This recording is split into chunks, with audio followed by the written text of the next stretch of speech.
Episode 6. Emptiness. There is a state that often arises for me, which is entering into emptiness, whether I am alone or surrounded by many people.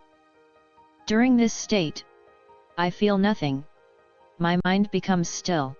Friends often comment that I seem absent-minded, but in reality, I am not thinking at all. There is nothing in my head. This state lasts only for a moment, during which I can perceive certain things floating in the emptiness, but I cannot grasp or look directly at them. Initially, I thought there was an issue with my vision or that it was a mirage caused by shimmering light in the air. However, as I began to understand the concept of phenomena, I realized that my mind fixating on emptiness without being distracted by my surroundings is a state known as samatha. At first, when I began to practice, my mind returned to fixate on emptiness again. Perhaps due to my familiarity, I thought it was easy to start with, using emptiness as the object of meditation. The result was that my mind floated, still and empty, and I became confused about what to do next because I didn't see anything happening. Unbeknownst to me, in that moment, I lacked mindfulness and remained stuck in that state for a long time. I entertained thoughts like, I'm doing well, I can achieve comfort and peace of mind quickly. However, I was unaware that this was full of attachment, clinging to the feeling of lightness and comfort, holding on to the idea that this body belongs to me. Because I lacked sufficient mindfulness to understand my feelings, I didn't know what to do next, which only reinforced my sense of self.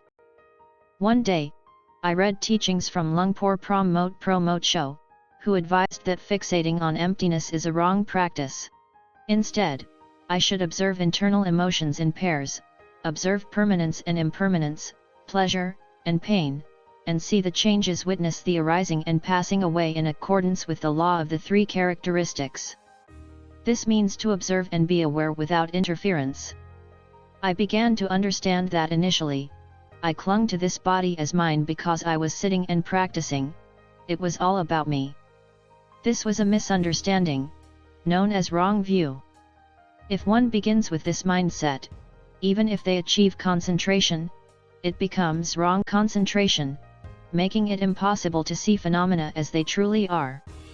Therefore, after gaining this foundational understanding, I adjusted my mind to be neutral, no thinking, no analysis, no questioning, and began to observe emotions directly. If my mindfulness was strong, I could see emotions arising and passing away frequently. If I lacked mindfulness, I wouldn't see anything at all. Practicing this observation helped my mind develop because it became stronger, resulting in more frequent sightings of things in daily life as they truly are. I noticed the defilements arising and fading before me. Upon careful consideration, the truth is that happiness and suffering depend on the mind itself. They are not related to me or anyone else. A new practitioner might start by observing the state of the mind continuously, such as seeing the mind experiencing happiness, which happens naturally and cannot be commanded. The same goes for suffering. Feelings of greed, anger, and delusion arise temporarily and then fade away.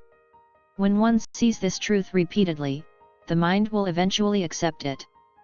In summary, if one starts by using emptiness as the object of meditation, it may bring a sense of calm and lightness, but the mind may float in that state without further development. Therefore, to develop the mind, consistency and effort are required.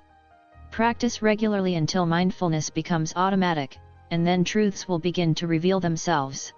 However, if one chooses the wrong method from the beginning, not only will it waste time, but it will also accumulate the defilements of identity in the mind, unknowingly.